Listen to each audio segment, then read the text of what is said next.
The black belt asked a black janitor to spar with him for fun. What happened next? Silenced the entire martial arts gym. Hey, you there cleaning? How about a quick demonstration? Shouted Derek Mitchell from the center of the mat, his black belt gleaming under the gym's fluorescent lights. I bet you've never seen a real fight in your life, right? James Washington stopped mopping the floor and slowly looked up. At 42, he had been working as a janitor at that gym for only 3 weeks, always arriving after hours when the students had already left. But on that Thursday night, the advanced classes training had gone past the usual time. I don't want to bother you, Sensei, James replied calmly, returning to scrubbing a stubborn stain on the floor. Just finishing up here so you can get back to it. Derek let out a loud theatrical laugh that echoed through the gym. Everyone, look at this. The guy's afraid to even step on the mat. The 8 students present laughed nervously, some clearly uncomfortable with the situation. What Derek didn't know was that James had spent the last 20 years trying to completely forget who he really was. 20 years since he left the ring after an accident that changed his life forever. 20 years keeping a secret that not even his teenage daughter knew about. Come on, man, Derek continued, approaching him with that arrogant smile he used to intimidate beginners. Just a little demonstration. I bet you don't even know how to do a basic guard. How about showing my students the difference between someone who trains and someone who just cleans? James felt that familiar sensation in his chest, like a dormant muscle being awakened after years of inactivity. His eyes met Derek's briefly, and for a split second, something passed between them that made the instructor take an involuntary step back. Just an educational demonstration, Derek insisted, now trying to hide the sudden uncertainty in his voice. Nothing too serious, just to show the beginners why it's important to respect the martial art. James set the bucket on the floor and stood up slowly. His movements had a fluidity that was strange for someone who had supposedly never stepped on a tatami mat before. Around the gym, the students stopped training, realizing that something was happening. All right, James said finally, his voice calm like the surface of a lake before a storm. But when we're done, you're going to apologize to all of them for turning the mat into a circus. Derek laughed, but this time the sound was a little forced. Apologize, man. You're going to be the one apologizing to the floor when you meet it. What none of those people knew was that James Washington had once been James Silent Storm Washington, 5-time world mixed martial arts champion. He had retired at the height of his career after an accident that cost the life of his best friend and training partner. Since then, he had sworn never to fight again. But some promises are made to be broken when dignity is at stake. If you're enjoying this story of overcoming adversity and justice, don't forget to subscribe to the channel to find out how a simple moment of prejudice would turn into the most humiliating lesson of Derek Mitchell's life. Derek adjusted his black belt with a theatrical gesture, clearly savoring every second of attention. Everyone gather around. You're about to see a practical demonstration of why there is a hierarchy in the world of martial arts. James watched as the 8 students formed a semicircle around the mat. Some seemed eager for the demonstration, others visibly uncomfortable. A young Asian woman with her hair tied back muttered something to her classmate next to her, who just shook his head in disapproval. Look, everyone, Derek continued, gesturing dramatically. Here we have a perfect example of someone who never understood that there are appropriate places for certain types of people. Elite gyms are not for well, you know. James felt that familiar twinge in his chest, the same one he had felt 20 years ago when he heard similar comments about fighters who didn't look like champions. The difference was that now at 42, he had learned to turn anger into fuel for something much more powerful than punches. Sensei Derek, the young Asian woman, interrupted timidly. Maybe we can continue our normal training. It's getting late. And Sarah-chan, are you questioning my teaching methodology? Derek cut her off sharply. Sit down and watch.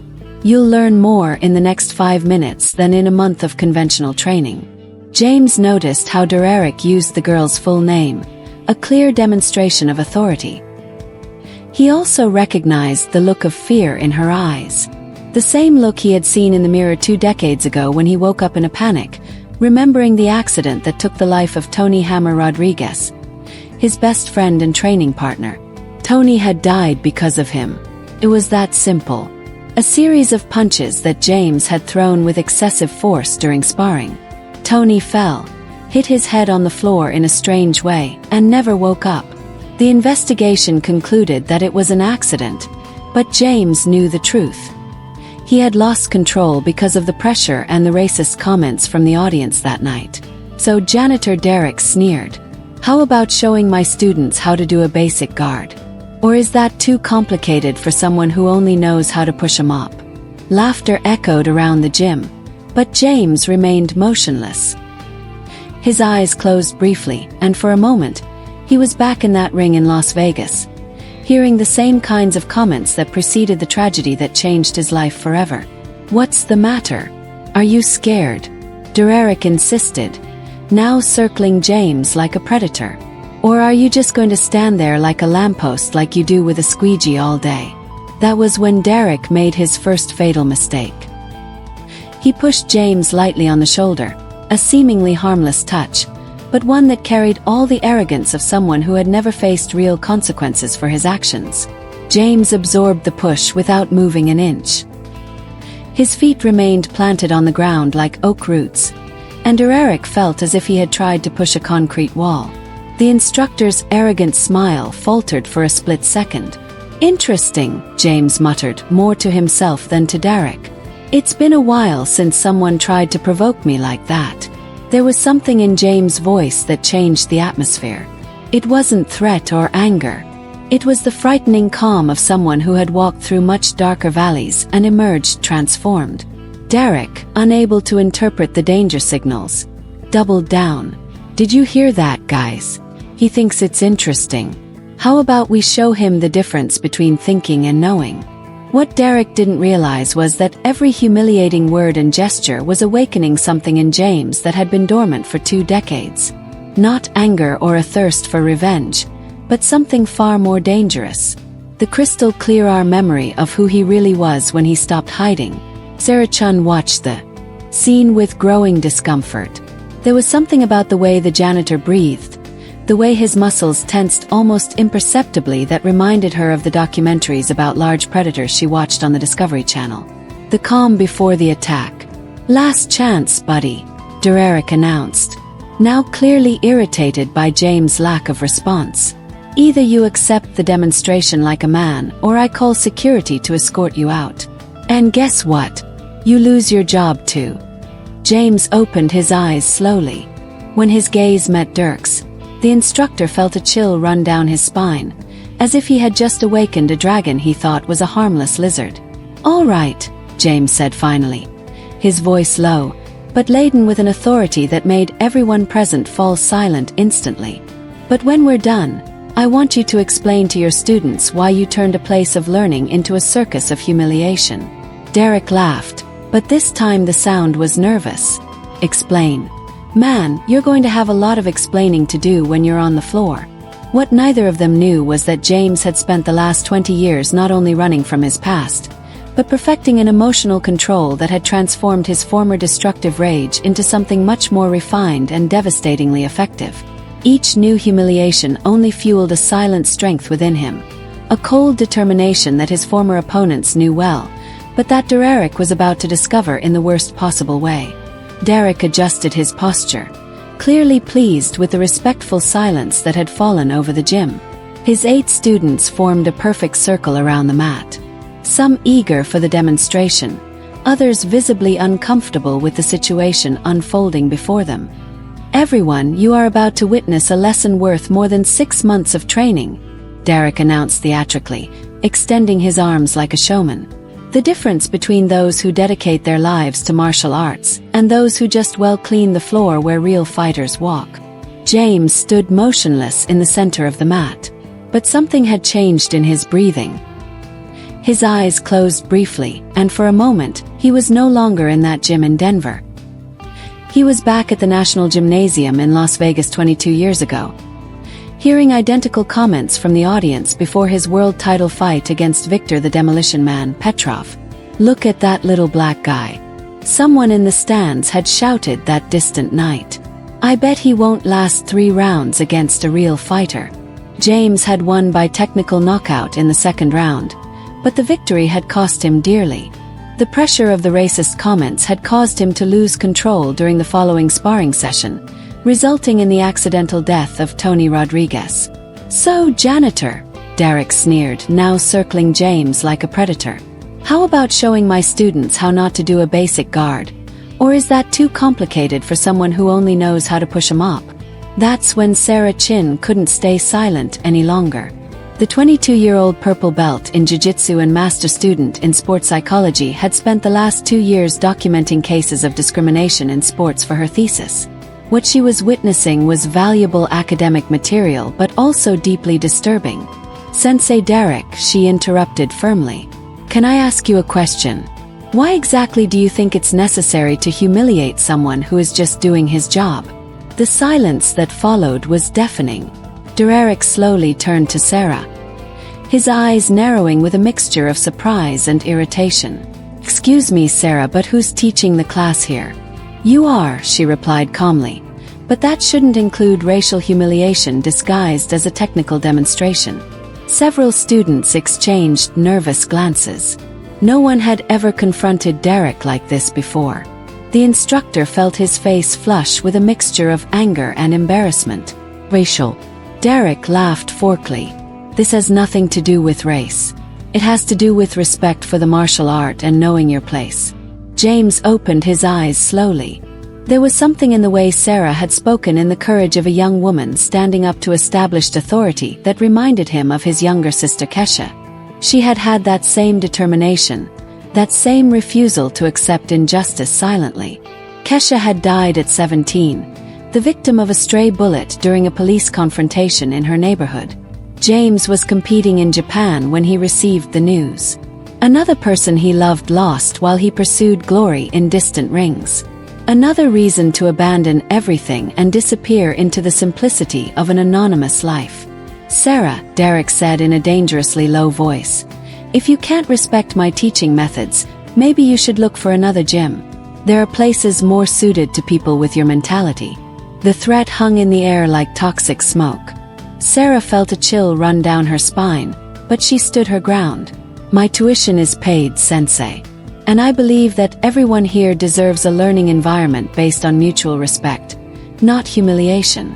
That's when James did something no one expected. He started to smile. It wasn't a nervous or submissive smile. It was the slow, calculated smile of someone who had just found a reason to stop hiding. For 20 years, he had carried the weight of guilt for 2 deaths that had indirectly resulted from his involvement in the fighting world. Now seeing a brave young woman defending principles of justice that he had abandoned decades ago, James Washington began to remember who he really was. Derek, James said finally, his voice carrying a quiet authority that made everyone in the room turn to him. The young lady is right. This isn't about martial arts. It's about you trying to feel important by belittling others. Derek spun on his heels, his face red with indignation. How dare you lecture me about martial arts? You don't even know what a dojo is. James took a step forward and something fundamental changed in his posture. His shoulders straightened, his center of gravity lowered imperceptibly, and his feet positioned themselves in a stance that any experienced fighter would instantly recognize as perfect. Actually, James said calmly, I know exactly what a dojo is, and I know that this place stopped being one a long time ago. Derek felt an inexplicable chill run down his spine. There was something about the way James moved now, the way he occupied the space that awakened all of his instincts for self-preservation. But his wounded pride would not allow him to back down. Enough talk, Derek growled, assuming his favorite fighting stance. I'll teach you respect the hard way. Sarah watched the scene with growing apprehension, but also with professional fascination. She had documented hundreds of hours of sparring and competitions for her research, and something about the way the janitor moved reminded her of the great masters she had studied in historical videos. The economy of movement, the controlled breathing, the calm presence that radiated contained power. James closed his eyes briefly and allowed 22 years of muscle memory to resurface. Every technique perfected, every victory won, every lesson learned in the most brutal rings in the world. When he opened them again, Derek was looking directly into the eyes of Silent Storm Washington, 5-time world mixed martial arts champion. Last chance to apologize. James offered kindly to her students, and to turn this place back into a learning space.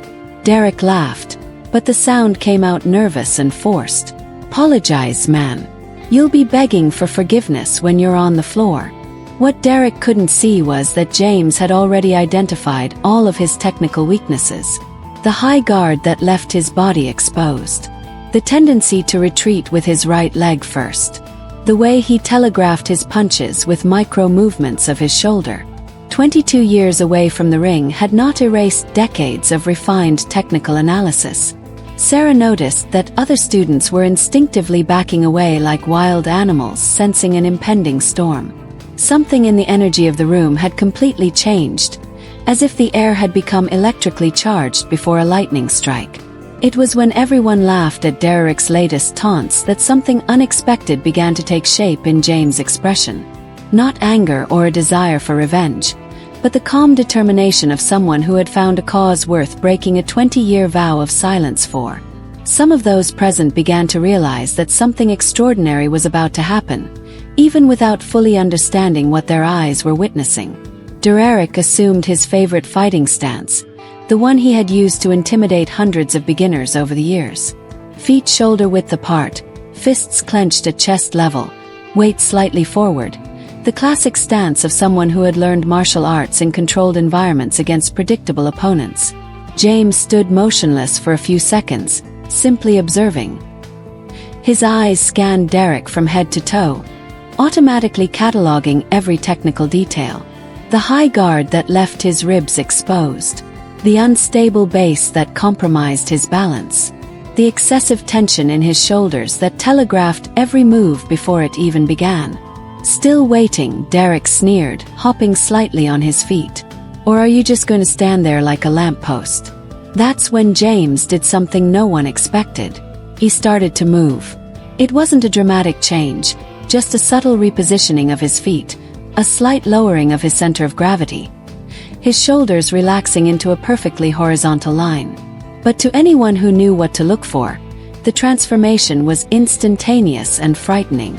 Sarah Chin felt a chill run down her spine. During 2 years studying sports biomechanics, she had analyzed hundreds of hours of footage of great fighters. What she had just witnessed was the transition from an ordinary man to a born predator. A change as subtle as it was devastating. Interesting, Derek muttered, his confidence wavering for the first time. There was something about the way James occupied the space now that awakened all of his self-preservation instincts. James took a step forward, and Derek instinctively backed away. The movement was so involuntary, so primitive that several students noticed. A black belt backing away from a janitor. The power dynamic in the room had completely shifted. Problem? James asked softly, his voice carrying a quiet authority that silenced everyone. Derek felt the blood rush to his cheeks. His reputation was being questioned in front of his own students. He couldn't back down now, even though every fiber of his being was screaming at him to stop and apologize. No problem, Derek replied, forcing a smile. Just admiring your posture. Did someone teach you that on YouTube? The joke fell flat. No one laughed. The tension in the room had become almost palpable. Actually, James said calmly, I learned it at a place called the Las Vegas National Gym. Maybe you've heard of it. Derek frowned. The name sounded familiar, but he couldn't place the reference. Las Vegas. What kind of weekend boot camp did you do there? Sarah Chun discreetly pulled her phone out of her pocket and quickly typed Las Vegas National Gym Martial Arts. What she found made her blood run cold. This wasn't just any prep course.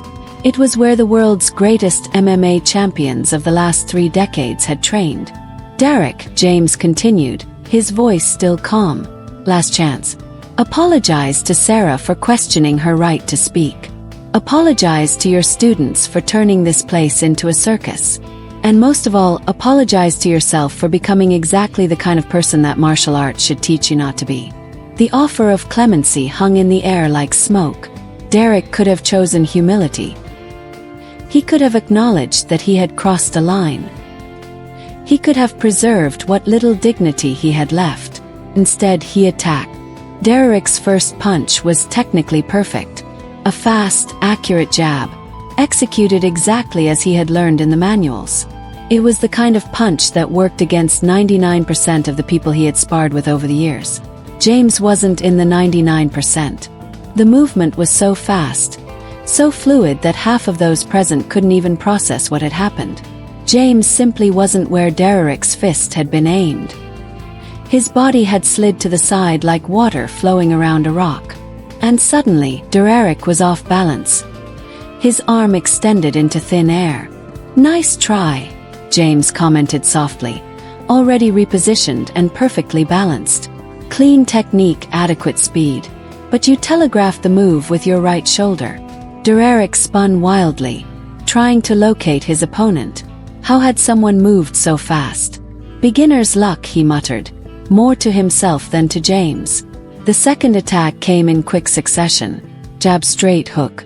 3 punches linked together with the precision of someone who had practiced the combination thousands of times.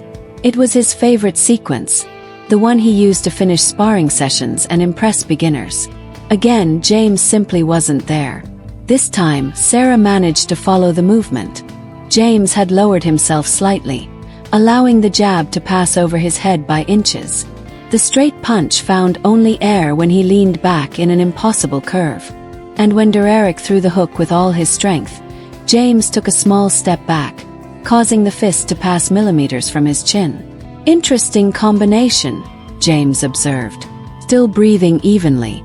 Works well against people who stand still, but you're leaving your left side completely exposed." After the hook, Derek was starting to sweat. This wasn't normal. He had landed thousands of punches in his life, and now he couldn't land a single one on a man who had supposedly never fought before. "Stop dancing and fight," Derek shouted, launching an even more aggressive sequence.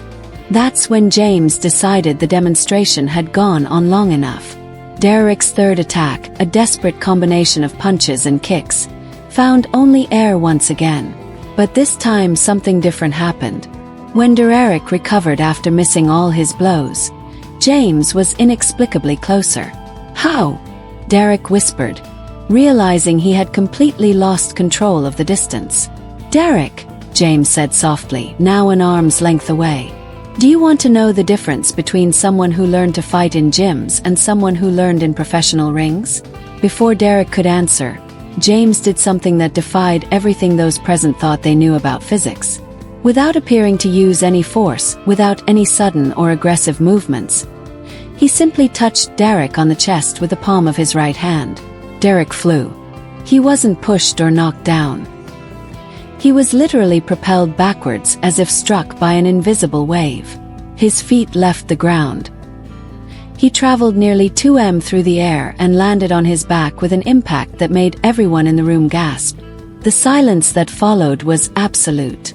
Derek lay on the floor for a few seconds, staring at the ceiling, trying to process what had happened. There was no pain, just the irresistible force of someone operating on a level completely different from anything he had ever known. "That," Derek muttered, trying to get up. "That's impossible." Sarah Chun had stopped breathing. In 2 years of studying martial arts, she had never witnessed such a controlled and devastating display of power. There was no brutality, no anger, just the clinical application of a technique she had only seen in legends.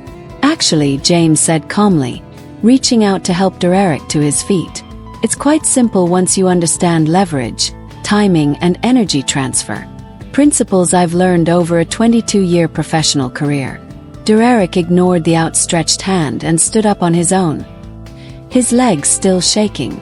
22 years professional career in what?" Sarah answered, her voice almost a whisper. "You don't understand who he is, do you?" Everyone turned to her, who was still holding her cell phone with the results of her search. On the screen, dozens of articles, photos, and videos confirmed what her instincts had already realized. James Washington, she read aloud, also known as Silent Storm, 5-time world mixed martial arts champion, considered one of the best technical fighters in history, retired undefeated after a 22-year career following an accident that resulted in the death of his training partner.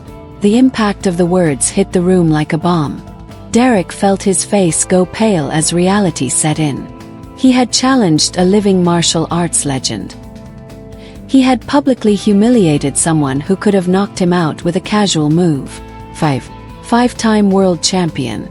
Derek stammered, all his arrogance evaporating instantly. James nodded silently. I retired at 29. Since then, I've been working whatever jobs I can find. Cleaning, maintenance, simple jobs, simple life.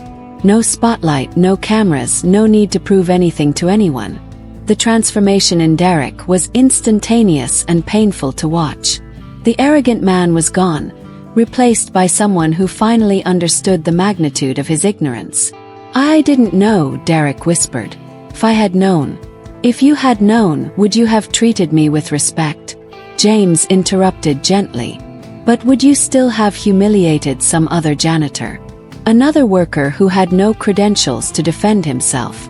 The question cut deeper than any physical blow. Derek realized that James had put his finger on the root of his real problem. Not ignorance about his credentials, but the fundamental arrogance that made him believe he could humiliate people based on their professions. Sarah stepped forward, her voice firm. Sensei Derek, for 2 years, I have trained at this academy out of respect for your experience. But what I witnessed today was not teaching. It was bullying disguised as instruction. Other students began to murmur in agreement. The revelation about James had completely changed everyone's perspective on what they had witnessed. James, Derek said finally. His voice laden with a humility no one there had ever heard before. I sincerely apologize to you, to Sarah. To everyone here, I have no excuse for my behavior. James nodded, accepting the apology with the same grace with which he had mastered the physical confrontation. Appreciated, Derek, but apologies are only the first step. The question is, what are you going to do differently from now on? Derek looked around the room, seeing his students with new eyes. Some seemed disappointed in his behavior, others clearly re-evaluating everything they thought they knew about respect and hierarchy. I'll change, Derek promised. It'll take time, but I'll change. That's when Sarah asked a question that surprised everyone. Mr. Washington, would you consider teaching again? Because I think we could all learn a lot more from someone who understands that true strength comes with responsibility. James smiled, the first genuine smile anyone had seen from him that night. Maybe, but not to teach fighting techniques. To teach something much more important, that respect isn't earned with belts or titles, but with character. As Derek fully absorbed the most humiliating lesson of his life, one question hung in the air. Would one night of humility be enough to transform decades of arrogance? Or would an even deeper change be necessary for true justice to be served? 3 months later, the gym had been completely transformed. James Washington was no longer just the janitor.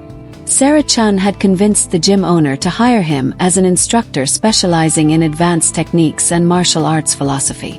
Derek Mitchell lost half of his students in the first week after the incident. The video Sarah had discreetly recorded spread across social media, showing a black belt being humiliated by a mere janitor. His reputation in the martial arts community was ruined. Sensei James, Sarah said after a class on respect and humility. Thank you for teaching me that true strength doesn't need to be displayed to be recognized. James smiled, organizing the equipment. The best lesson I can teach is simple. Never judge someone by their profession or appearance. Everyone carries stories that can surprise us. Derek continued teaching at a smaller gym, but now with a humility forced by public shame. He had learned the hard way that arrogance comes at a price. Sometimes justice comes quietly, like a storm that transforms everything without making a sound. James proved that true revenge is not destroying your opponent, but showing that greatness comes from character, not titles. If this story touched you and If you enjoyed this story, don't forget to give it a thumbs up and hit that subscribe button for more emotional, dramatic, and unexpected tales. And thanks for watching, and see you in the next video.